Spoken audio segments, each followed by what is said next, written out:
Okay, did that fix it?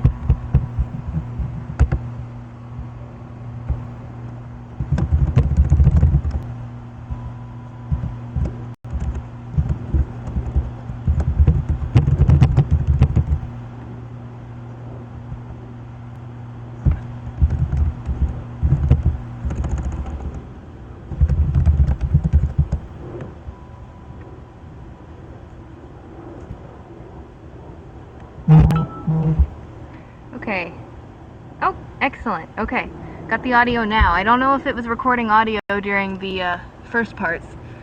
Of course, while I was having technical difficulties, the occasional cloud has turned into mostly cloudy. Still got 20% of the sky to be hopping sucker holes in, and the good part is Jupiter is now up. So I'm going to switch over to Jupiter. I've recorded some spectra of Arcturus and Vega, and I'll switch to showing processing of that if it gets cloudy while we're looking at Jupiter. But I want to take advantage of the clear skies at the moment. So let's slew over there. Does it count as a slew if you know, it's a daub and you're just kind of pushing it? I'd say so.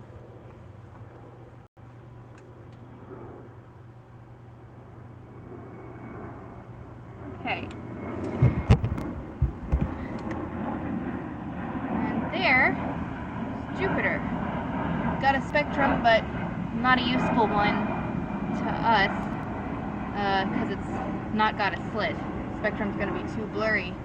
But if I remove this diffraction grating, I can plop the camera back in.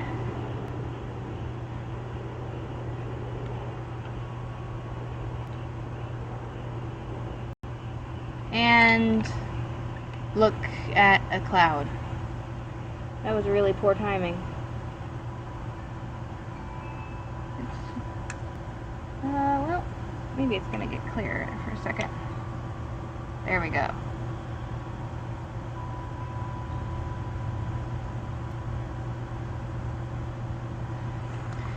Okay. It does look like I'm gonna need to focus this. So there we go. There's some bands and some moons.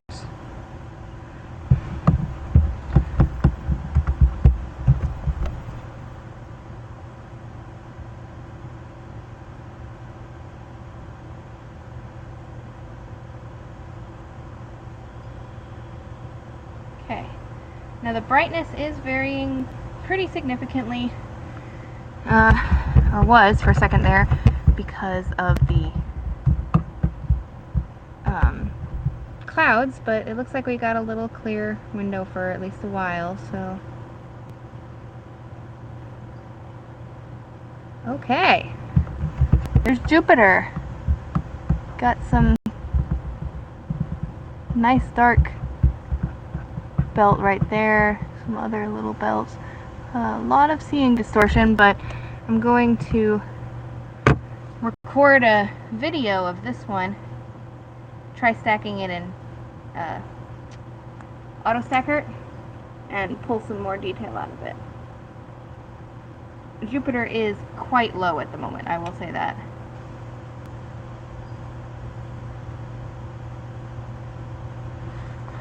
But I like that detail. It's neat. Oh, also, I'm going to stick a dark red filter on there, and that should hopefully help cut down on some of the seeing effects. Maybe get us some more contrast with the bands. We'll see.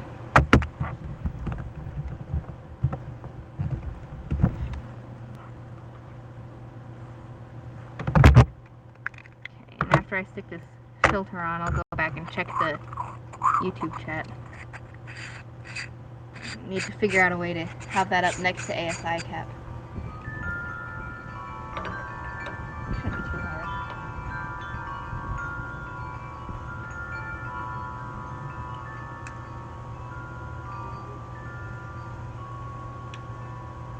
There we go.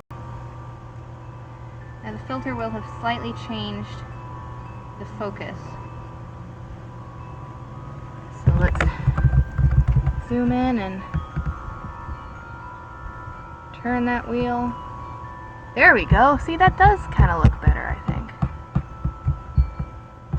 I will turn the exposure up some for right now. Ooh, look at that. Yes, I like this. Oh, getting a little overexposed. A lot overexposed.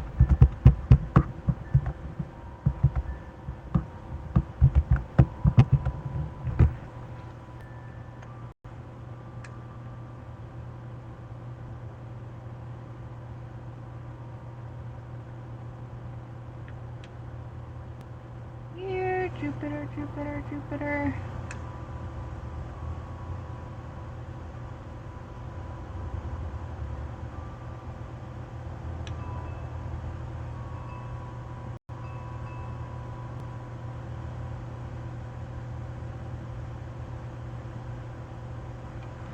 Okay.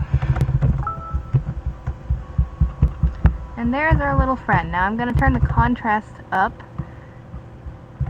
along with the brightness, get us a little bit better of an image.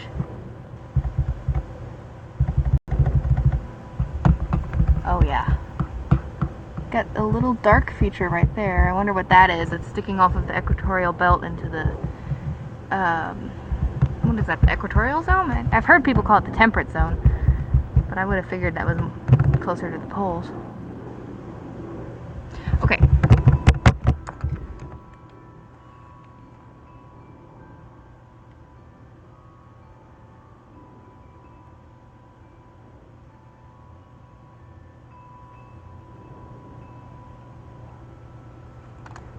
Okay,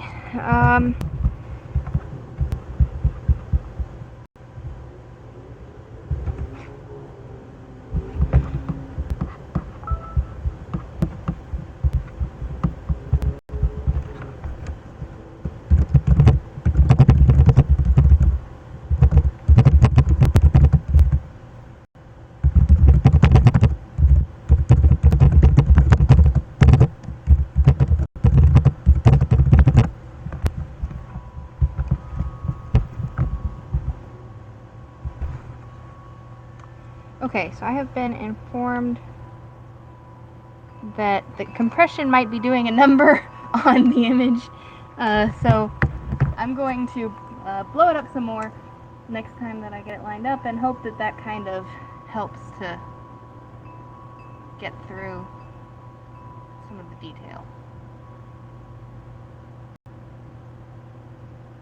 Okay, set it there, and I'm gonna blow it up a ton.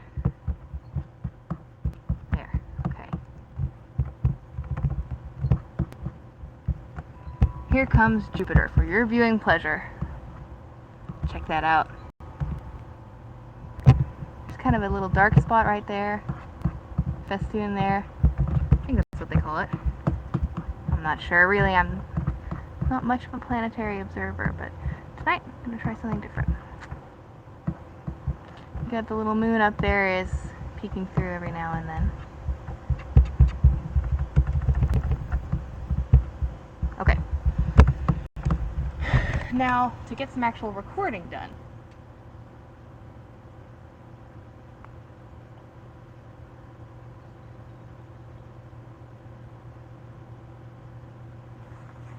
Got the gain on 200.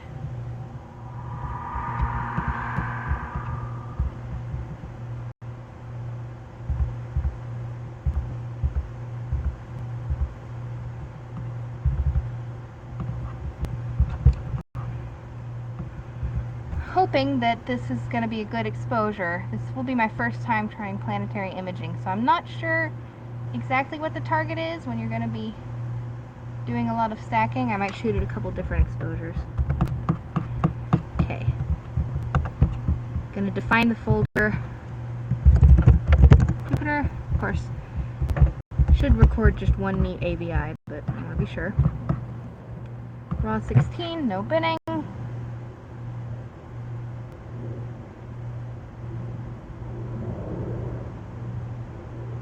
Oh, got a little cloud. They have a habit of finding the most opportune moments.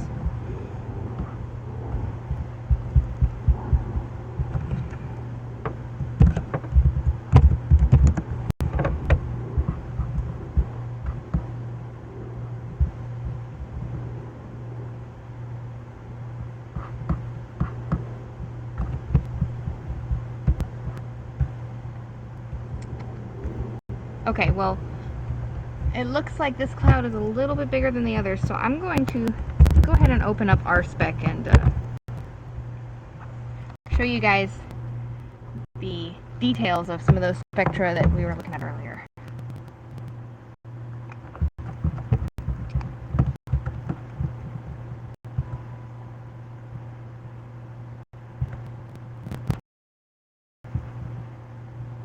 Okay.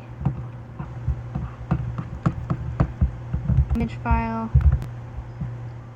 Let's do Vega first. Interesting how they've changed the file structure. ASI Cap had an update, apparently. Oh, I can only open the one. For right now, anyway. Still, if you take a look here, I went ahead and I narrowed a selection area around Vega. I'm going to zoom in order to see exactly where it's the spectrum. Okay, I need to do some tilting. In our spec, the way that you do that is you go over here to rotate, hit the rotate button, brings up this slider thingy. I'm going to say, okay, this is going to be a little bit over 90 degrees. Or 180, sorry.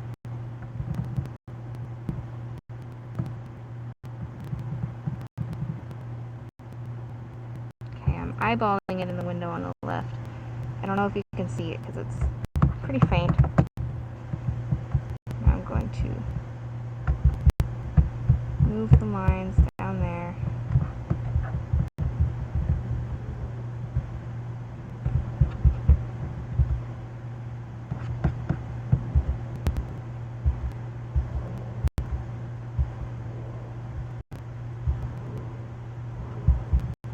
Okay, it turns out to be a little under 180. Going to bracket it in more closely using these buttons. See, I'm moving the orange line so that it contains pretty much just the spectrum, not really anything else.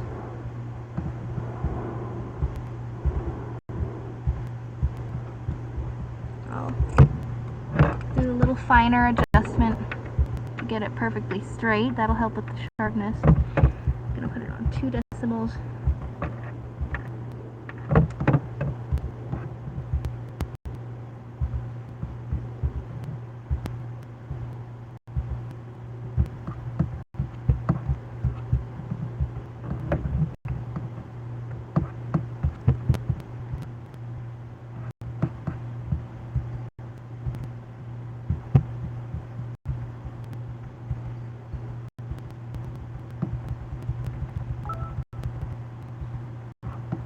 Okay, at this point I'm going to switch to using the profile graph to determine sharpness.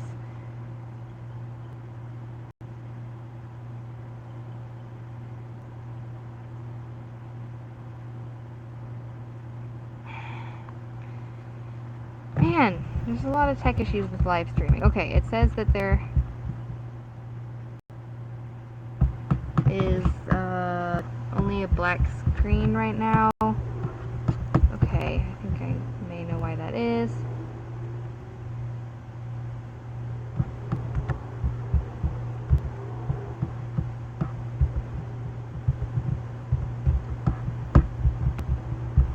Yes, I have to select our spec with the encoder. Okay. Is she able to see it now? I think. Let me see the live dashboard here.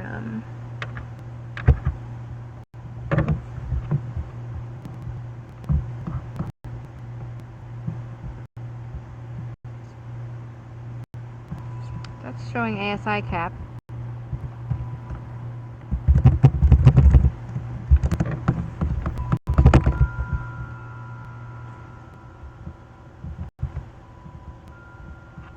Oh.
Okay.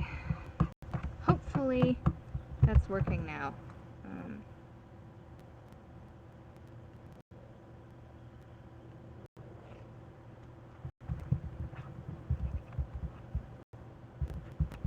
Turns out that RSpec has issues with live streaming software. I don't know what exactly the problem is. It was just doing a black screen when I selected RSpec, so I put it on doing a whole screen share. Hopefully that will show all the RSpec windows and stuff. Good. Online. Something, sarcasm module. Yeah, never mind. So I'm currently, okay, let me show you what I'm doing. I went ahead and I put a file. I just selected one of these. I really ought to select one in the middle, come to think of it. So here, I'm going to select one in the middle. This is one of the spectra that I took of Vega. Select that.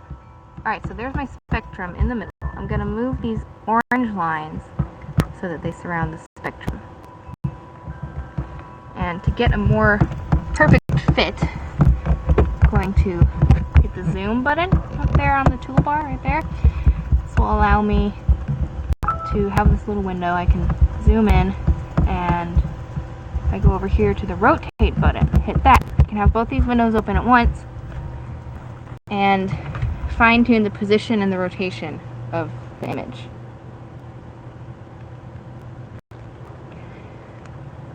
Okay, so in this case I'm going to move both up. I'm not quite getting the whole spectrum, and I'm going to fine-tune the rotation here. Take it off 2 decimals, it's too slow. There, that's pretty good. Let's see where the star, okay, star is a bit too high. Okay, well, it almost looks like the spectrum is literally curved in a manner that's completely along the focal plane. I'm not sure if that makes sense. Curved in X and Y, not, or in addition to Z. I've heard that it's curved in the Z in terms of focus, but the way that when you have the spectrum straight, it's not straight with the star. That's interesting. I wonder what that is.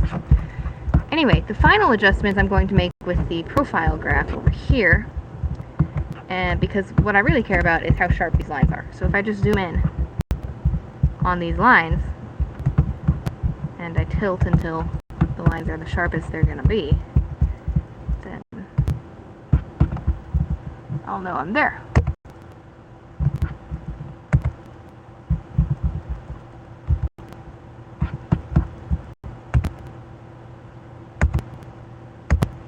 So that's not good. Let's try.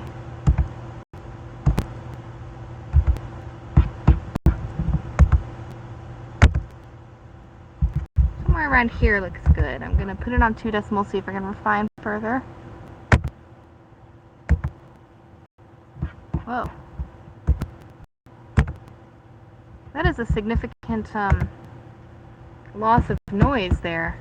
I wonder if that's an artifact of the rotation.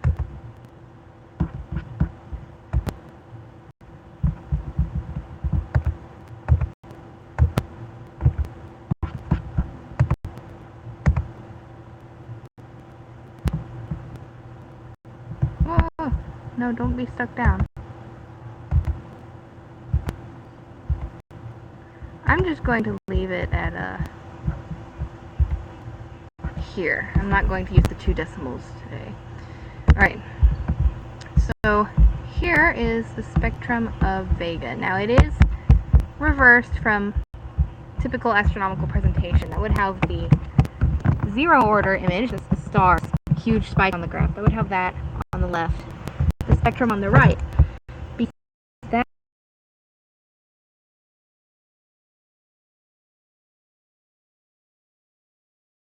of a way to mirror the profile graph, so I'm not gonna spend time messing around with that. To start out, I'm going to go ahead and find the dispersion and do a wavelength calibration. So that's this calibrate button here. Okay, now I'm going to do a real simple one for demonstrative purposes. I'm going to go to linear. I'm going to zoom in on point number 1, which is going to be the 0 order star. Okay, right there. I'm going to tell it it's 0 order. So that is wavelength 0. That's what that corresponds to in the spectrum. Any theoretical light with wavelength 0, which I don't think that there can be, but, you know, ultra short wavelengths of light, very deadly, probably, would all get focused right there. So, something to keep in mind. And point number 2, I'm going to go ahead and take advantage of this neat little box here. Hydrogen beta, it says. I'm going to go zoom in on what I happen to know already is the hydrogen beta line. This line right here. I'm going to click the tip of it. I'm going to say hydrogen beta, and it autofills the wavelength for me. So, I'm going to hit apply. Oh. It must be flipped the other way. Okay then, well I guess that would be what? 359 is corresponding to that?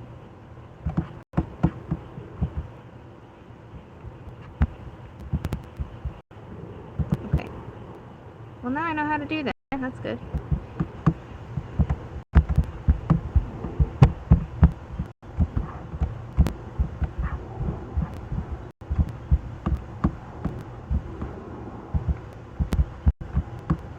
There's the spectrum. I'm going to move both up to better frame the spectrum.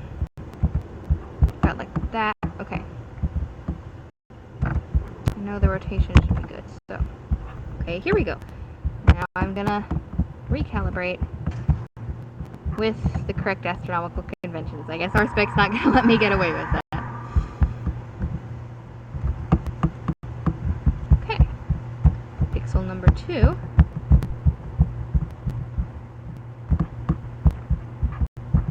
It's going to be the tip of the H beta line right over here. H beta is pretty much the most prominent, and it is the, let's see if I did get it right.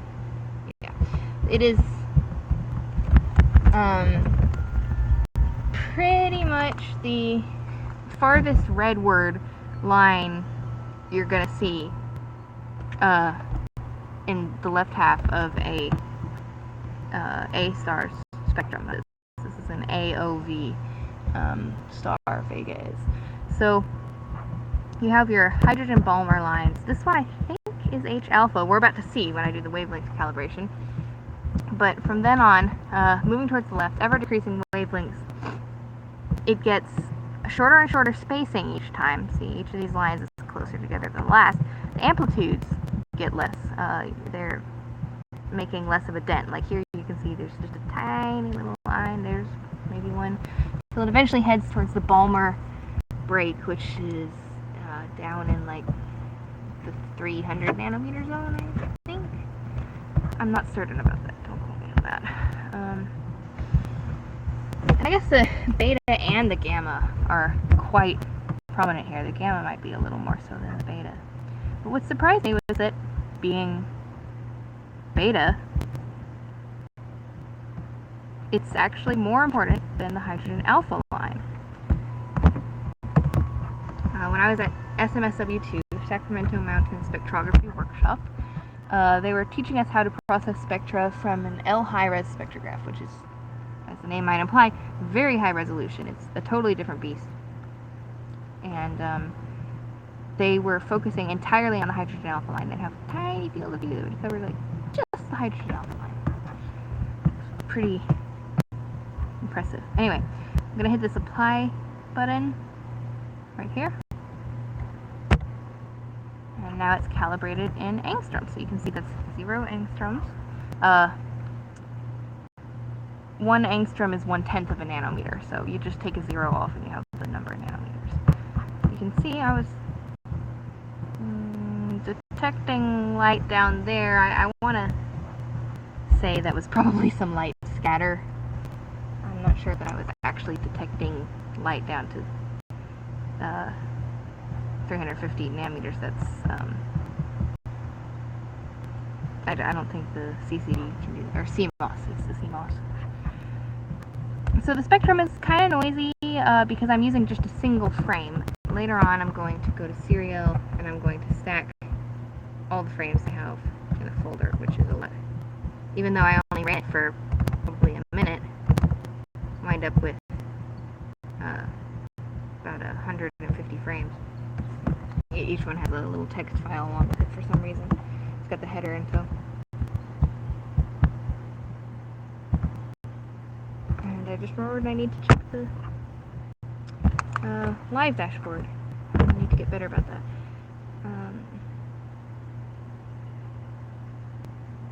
A Wien curve. Okay, Christopher, that's something I haven't heard of. Can you explain what that is to me? Assuming you're still listening, I hope I haven't forgotten about that too long.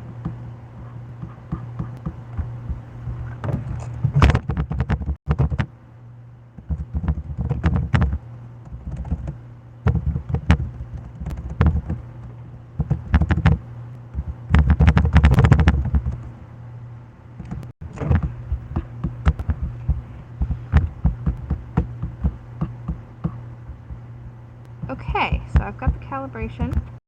Now we can see what's this line over here. Oh, yep, okay, let's look at that wavelength. That is right around 656 nanometers. 6563 angstroms is the wavelength of hydrogen alpha. It is a little bit off, probably due to the fact I did a 2-point calibration. In fact, let's go back and improve on that. I'm going to go to Nonlinear Calibration and do this again. 9690 this one over here.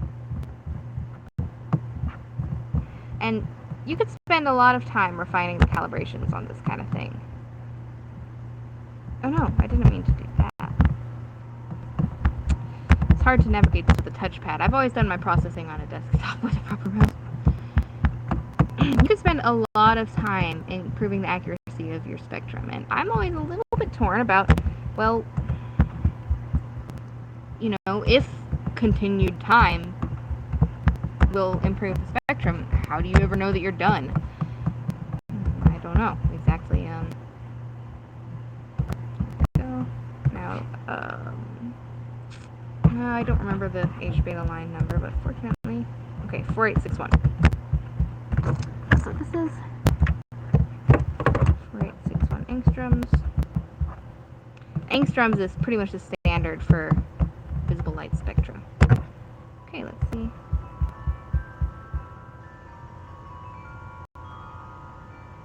Huh, okay.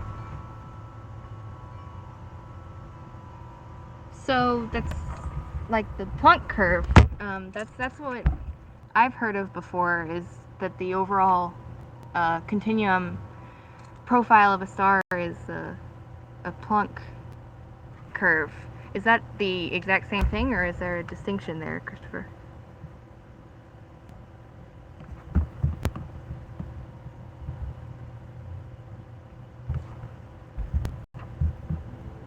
That's interesting. I'm gonna need to, look up about that later. Something I did not know about. For right now, I'm gonna come over here to the H alpha line. I'm gonna say right about there. It's noisy, so I'm gonna probably not be 100% accurate, but I'm gonna get closer than I was. So that was 6563 angstroms. All right, now let's calculate using second order. Okay, now let me apply that. And that's hopefully a closer calibration.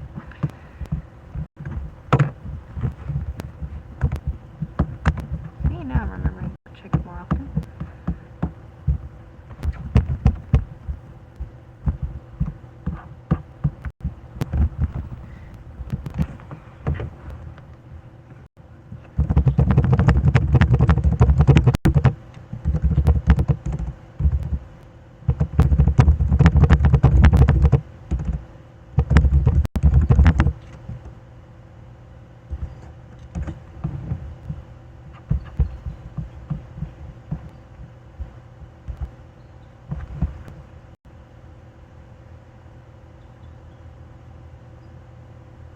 Okay, so I'm going to save this calibration.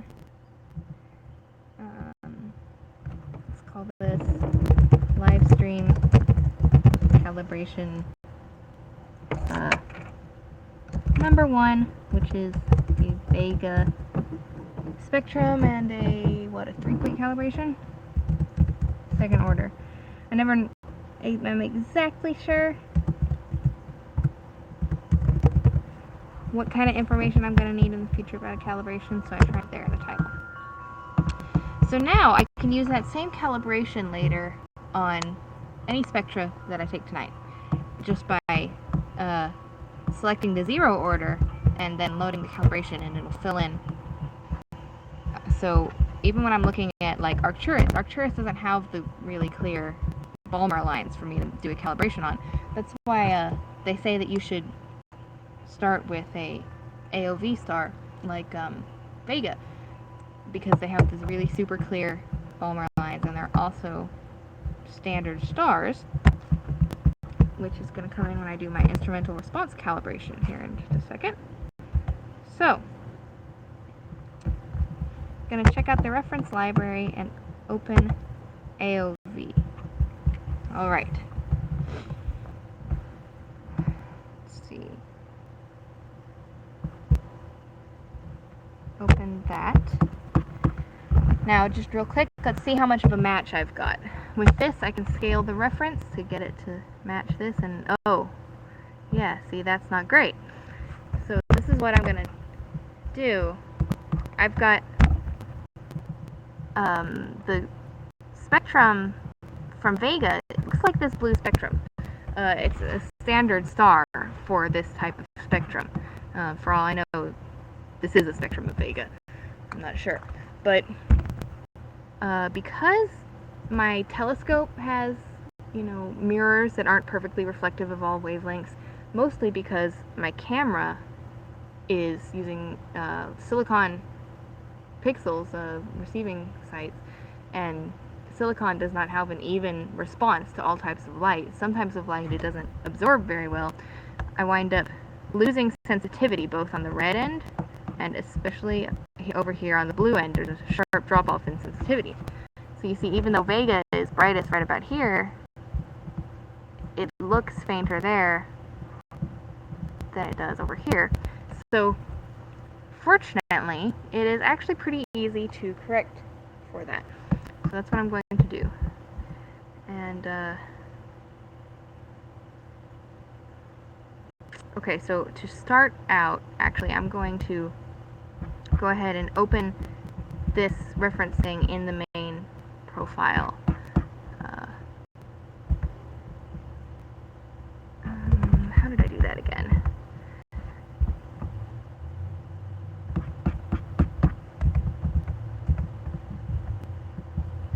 over here. Oh yeah, navigate, okay. Reference library, AOV. Open that. Okay, now that's my main thing. Oh, I've still got that thing in here.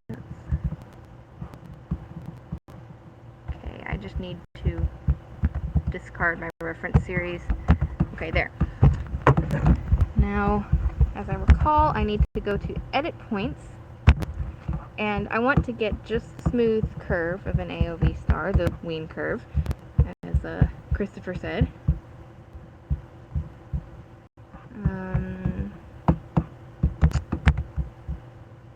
And in order to do that, I could possibly use the Planck library curve, but considering as I haven't done that before, I'm not going to try a new thing on the live stream. I'm going to, over here, I'm going to take these yellow lines off to the side, drag them around, and select the absorption lines here in the spectrum, okay? And then I'm going to just delete them, because I only want the smooth curve. I don't want any prominent lines messing things up. So, there we go. Delete. I'm going to drag these over here.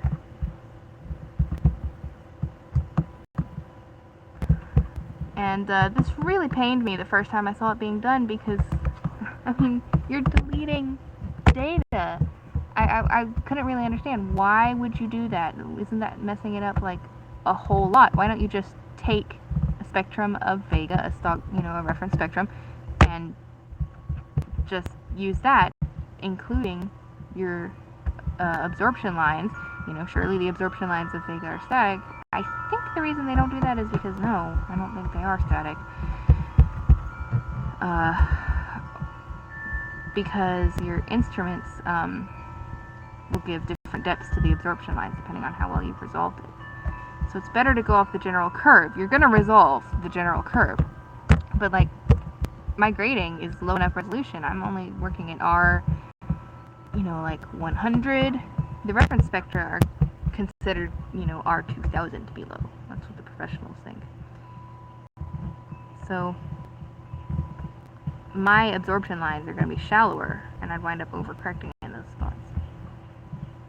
This Balmer break is when I just select all of it and then delete. Okay. See, that's looking like a better curve.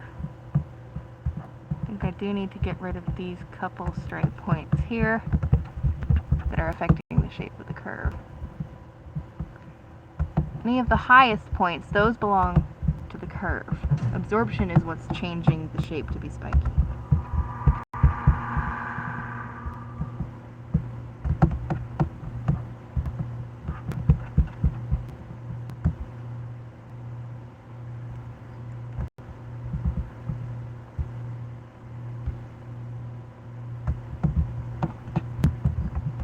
There we go.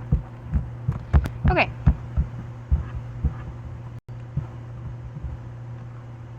Now, got some kind of funky stuff going on over here. Good news is I didn't actually, get any data over here because it's so short wavelength, so I'm going to just chop that off. Delete that. And I'm going to come over here to where we've got, I believe that's oxygen? Either oxygen or water absorption, but honestly I'm not sure about that. I've always wondered, why is it left in the reference spectrum in that case? So perhaps I'm wrong. But I'm getting rid of that, and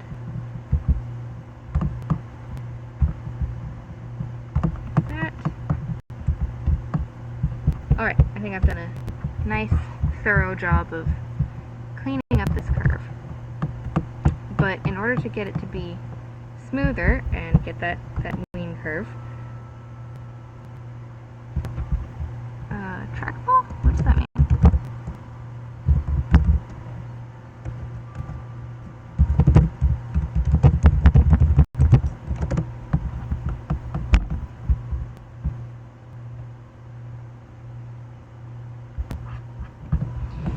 I'm going to go over here to spline smoothing.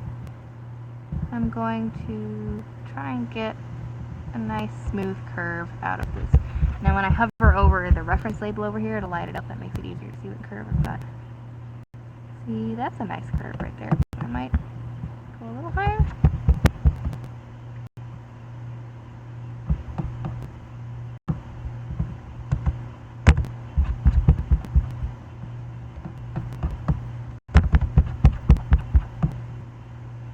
Okay, that's a pretty nice curve. So, I have made my spline smooth curve. It's now in the reference profile, and to make my instrument response calibration curve, I'm going to need to open a main, not open, I'm going to save the reference profile.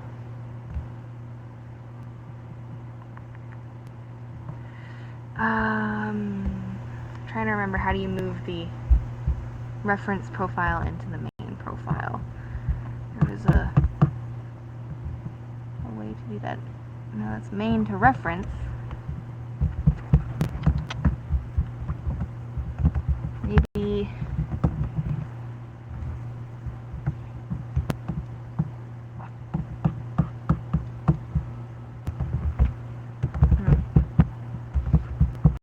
okay, well, I know I can do it under the math on 2 series, but I don't know if I can do it without doing the math, so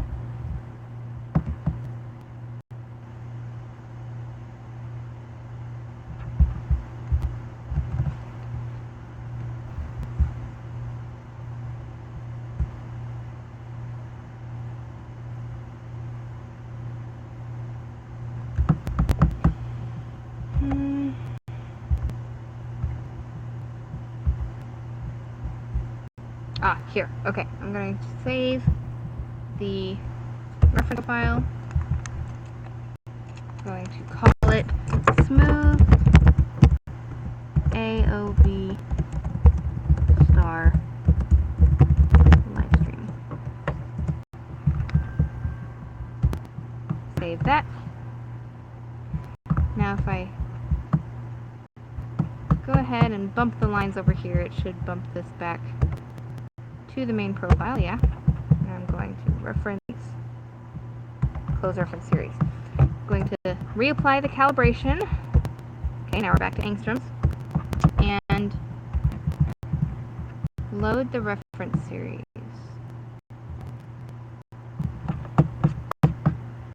RSpec user data smooth AOV star. And that is the reference series. Okay. I'm impressed I've remembered this far.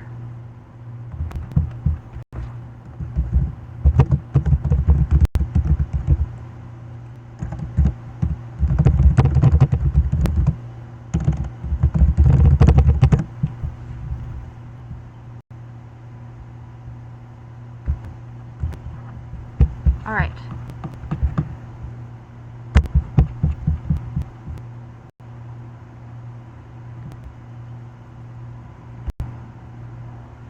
Now if I go ahead and do math on 2 series and divide the main profile by the reference, calculate. Oh, I've forgotten an important step, which is smoothing my main profile. Hang on a second. Close reference series, edit points. Because the main profile you also need just the main curve, or point curve, you know, the black body spectrum.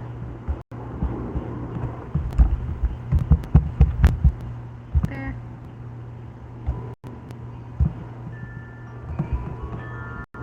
There. I'm gonna refine that one a little. There we go. Just getting it as smooth as can be.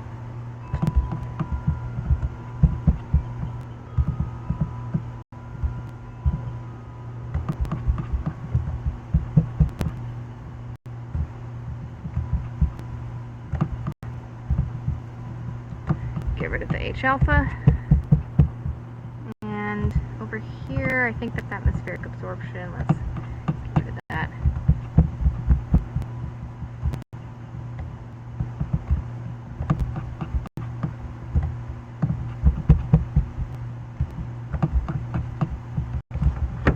And apply my spline. This is interesting. What's pulling that down? Quite bumpy. Okay.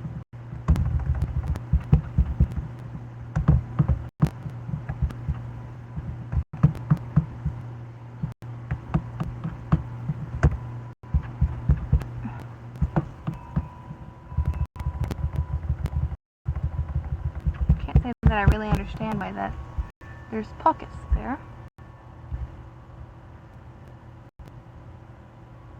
I guess it's just very rough, probably the noise or something. There we go.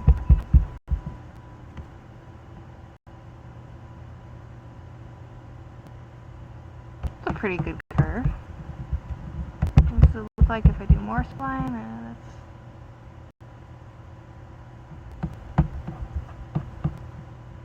Yeah, I think that's pretty good. Okay.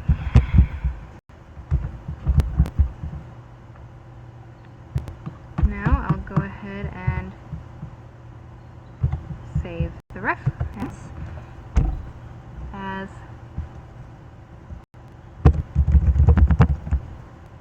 no, not smooth AOV star, just smoothed Vega.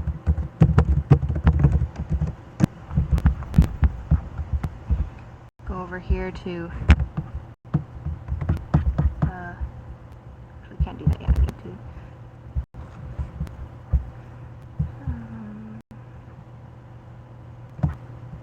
open the right profile.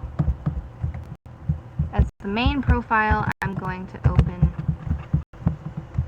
Smooth Vega, then I'm going to open reference, the smooth AOV I did.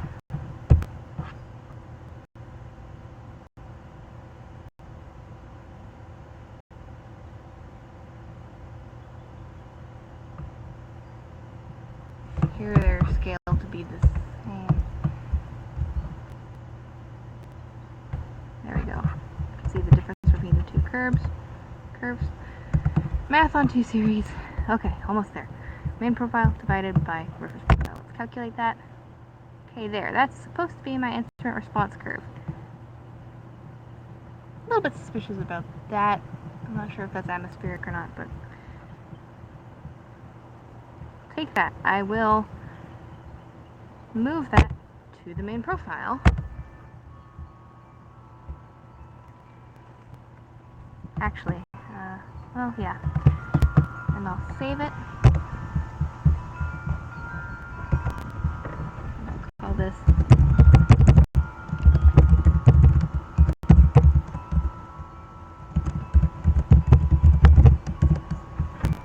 okay. Almost there. I'm going to do the little thing where I bump this back to the, there we go. Alright, calibrate, apply, reference series, open my instrument response curve,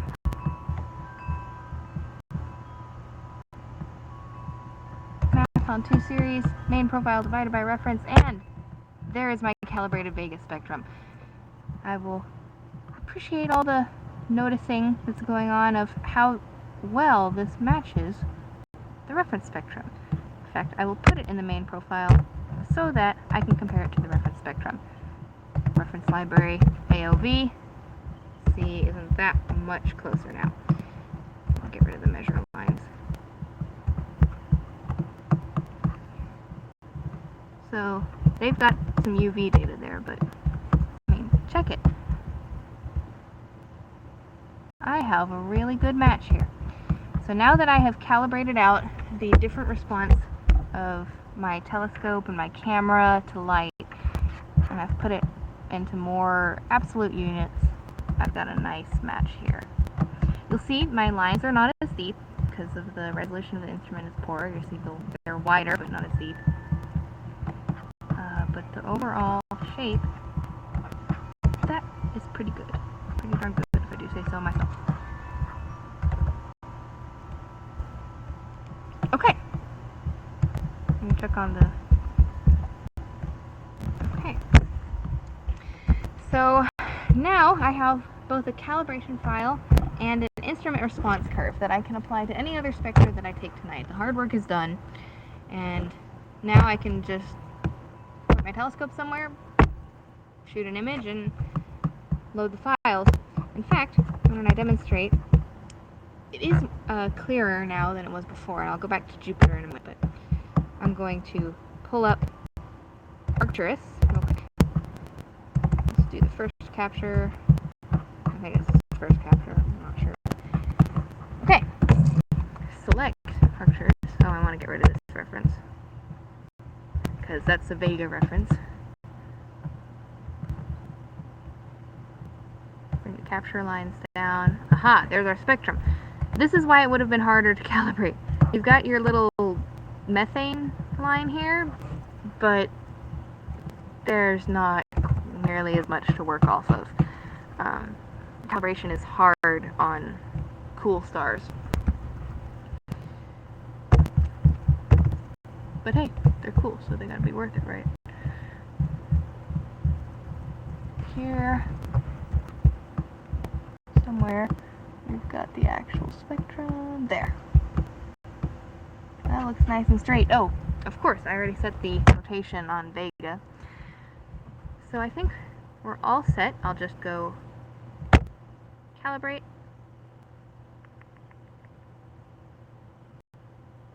I did save the calibration, right? Yeah. Okay, then I can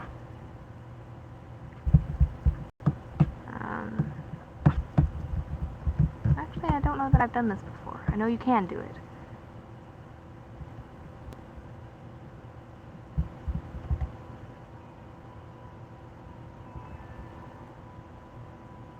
Okay.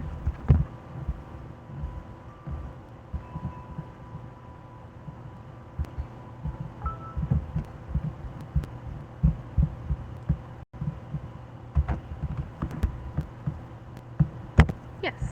Alright, there we go. Now if I just apply, it's calibrated. I will now put on the instrument calibration.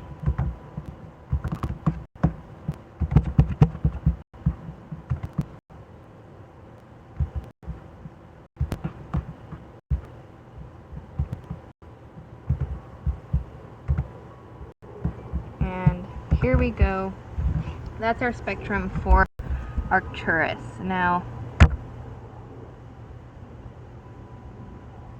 okay, it's in the main profile. Let's close the reference series and open the reference library and pick a star. See what matches Arcturus pretty well.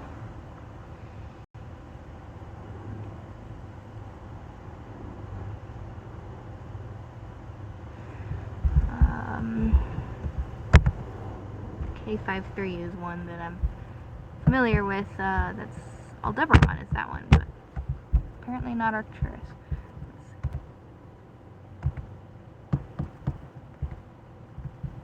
Page through the spectral types here. Does that not work? Okay, I'll just click. Okay, so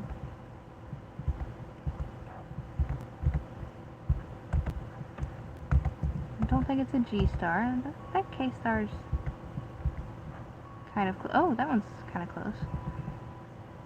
You're getting a match over here now with the methane spike and whatever those molecular absorption bands are.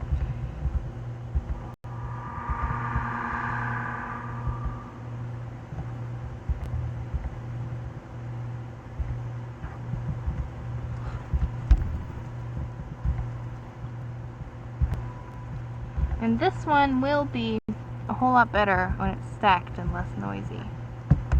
Okay, so I don't think this is so far as an M. So, right around the K3 mark is where you get a real close match on the blueward side of the spectrum. I will say that the redward side is falling off pretty steeply. I'm not too sure where it is.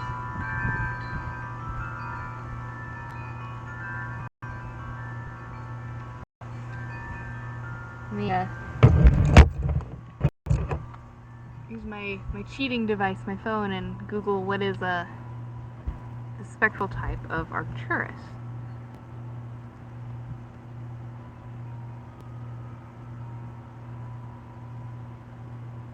Okay.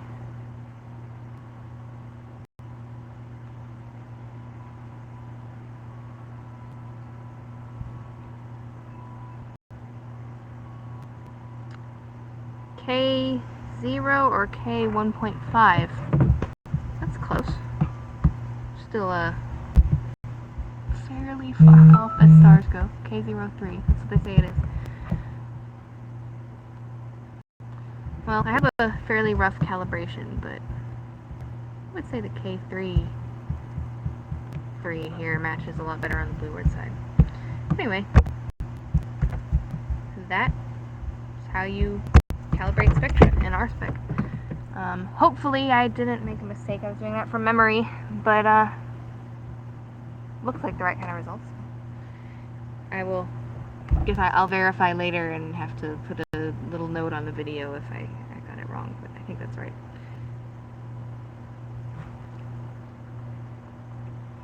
Okay. Of course now it's cloudy over Jupiter again. I let my clear window pass the whole time I was talking.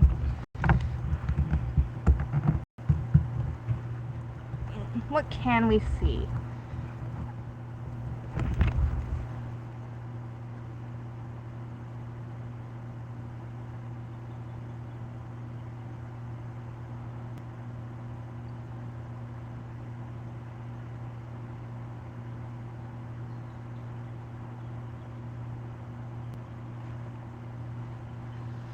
Arcturus and Vega, of course, but I've already done those.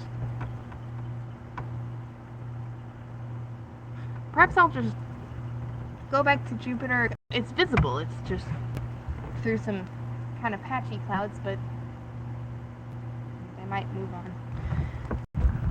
By the time I get there, they're very fast. Okay, back on ASI cap.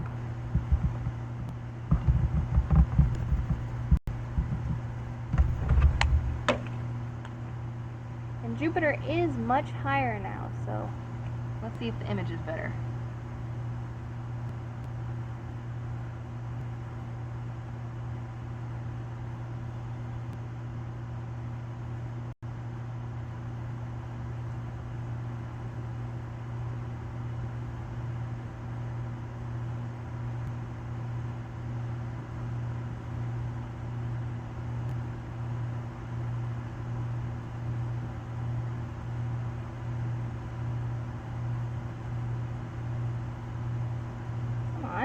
Just there. Had it for a second.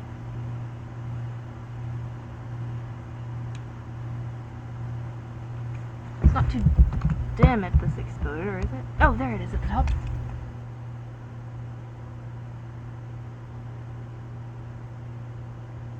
There we go. Okay.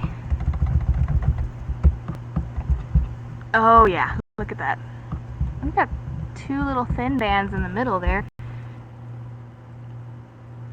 Hasn't rotated too much since we were last looking at it. Turn up the exposure a bit. And contrast. Oh, there goes a cloud. Okay.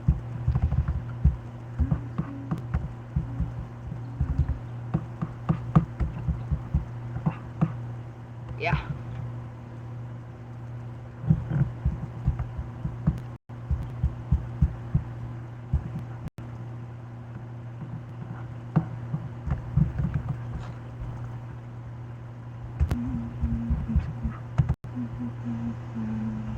I think I'll put it back on just ASI cap. First I'm gonna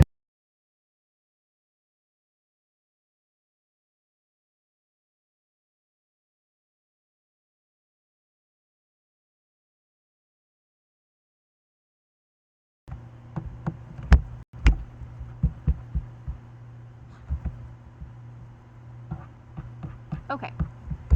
Now it should be over on just ASI cap, hopefully.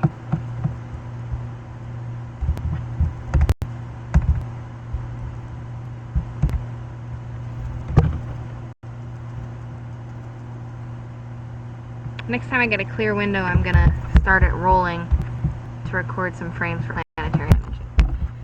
Already got it all configured, it looks like, so.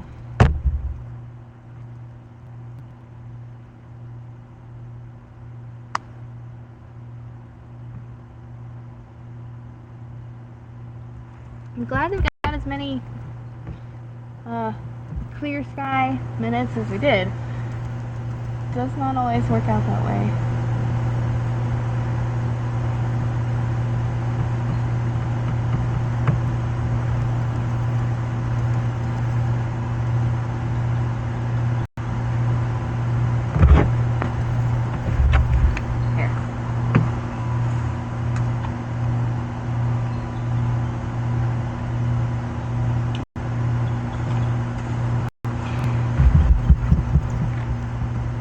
It's gonna be a minute before Jupiter breaks through that one, so I'm heading over to the very fascinating double. Oh, come on. Right when I move the telescope. The double goes behind clouds. Jupiter comes out from behind clouds. Have to work that way. Alright, there's Jupiter and its moons. One of those moons is missing. That means it must be in phenomena right now. I wonder if it's in front. That would be cool.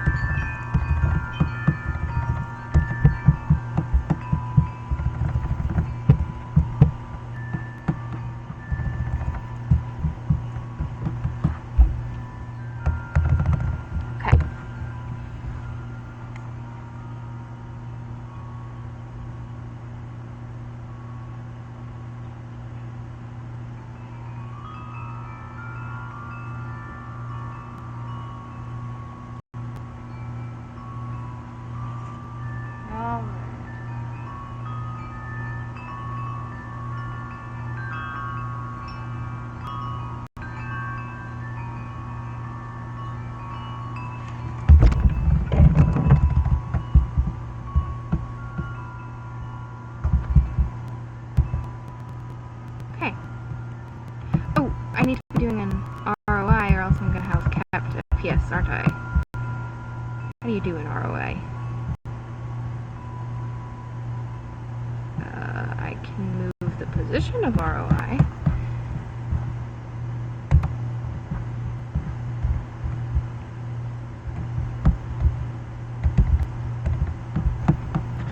Come on.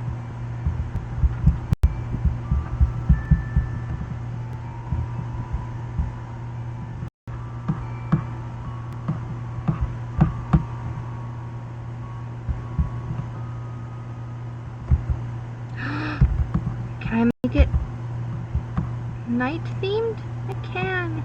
Oh, I wish I'd known this at TSP. Blowing my eyes out there. Okay.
Alright, well, fun fact to fill the silence, Bohemian Rhapsody is the theme song in my head, forever and ever, no one can change this, of SMSW2, the spectrography workshop, because that hotel, the Encanto Las Cruces or whatever,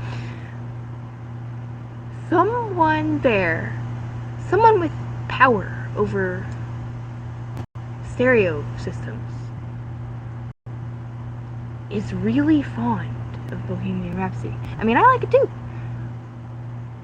you know, but eat breakfast by Bohemian Rhapsody, eat lunch by Bohemian Rhapsody, hear Bohemian Rhapsody playing softly in the background through the door during the middle of a lecture. And now I can't hear the song and not think of SMSW2.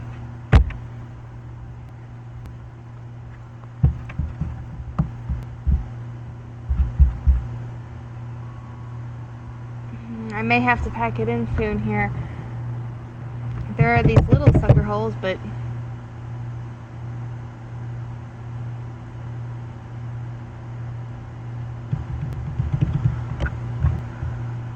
I'm not getting anything good over Jupiter. That's where most of the clouds seem to be.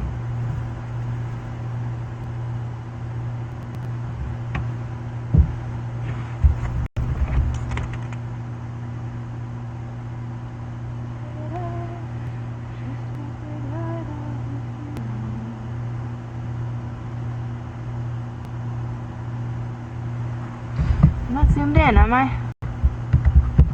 No. It's running. Sometimes it stops running on me. Oh, I've got the exposure turned way down. Okay, let's turn it up.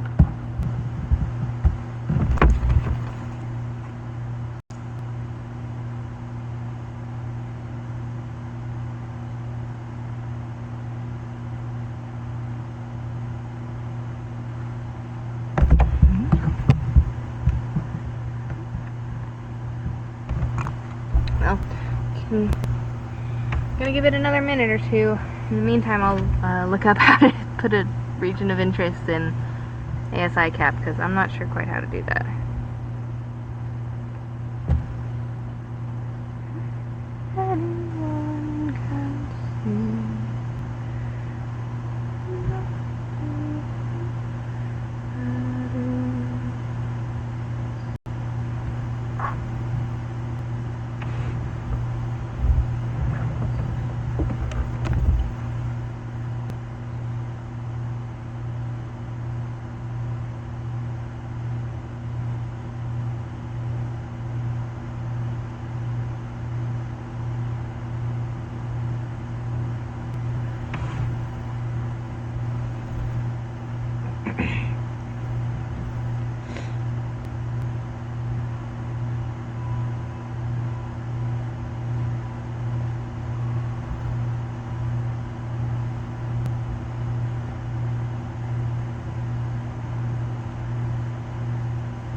Well, this kind of looks like maybe you can't do an ROI in ASI cap. Another reason I need to find a different program.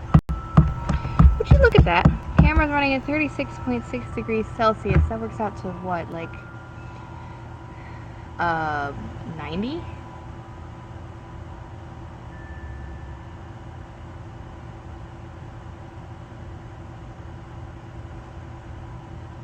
Oh, there's Jupiter just showed up. I didn't even know it would be lined up. Okay, quick, don't panic. Just video, I guess.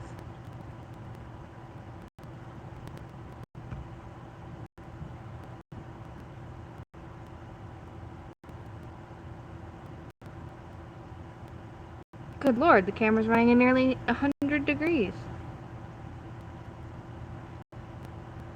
On the one hand, there's uncooled, and then there's running at 97.9 degrees Fahrenheit, which is... that sounds dangerous, honestly.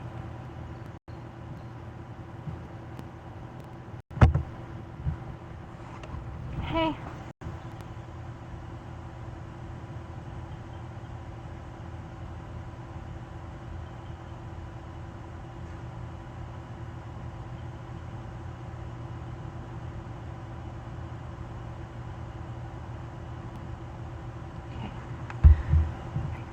settle a little, and there.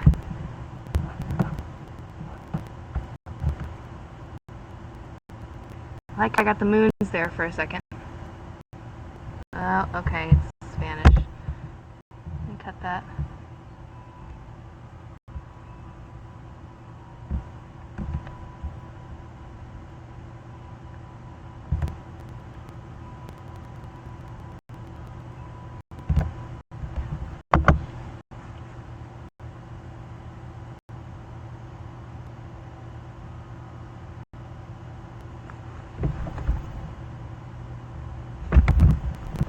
Well, that's running. I'm going to take the opportunity to do a little viewing here. Oh, don't tell me.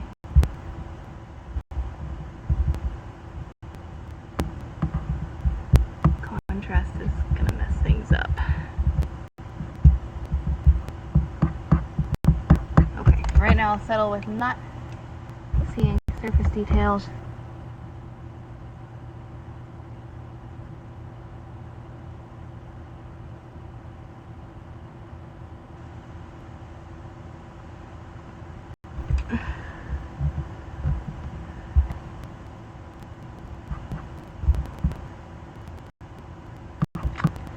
Gonna be interesting selecting frames from this batch. I hope one of these videos works. I mean, I haven't done planetary imaging before. So the background level is somewhere around the 2000 mark. 1800 to 2000.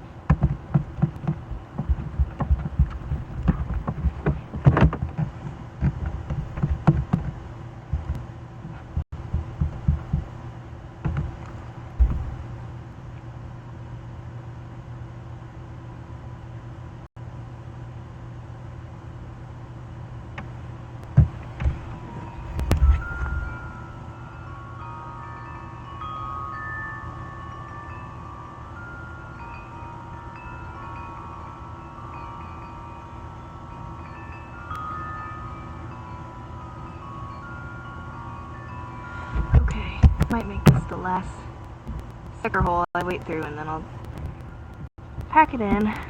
I'm getting a little too cloudy for my tastes.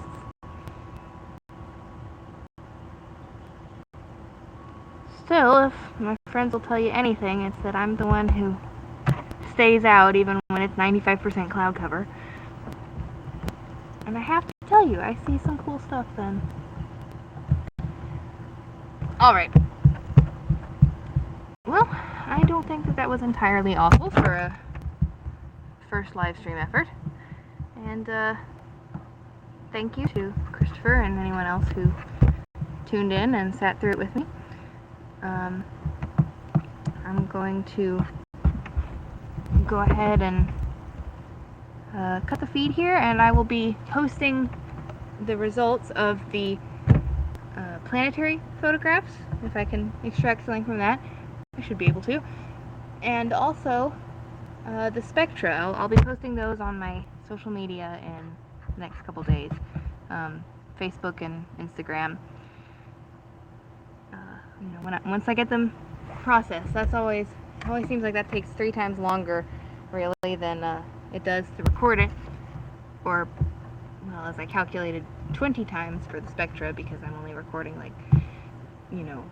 1 minute at a time. But hey. Alright. Good sharing the sky with you. Clear skies, everyone.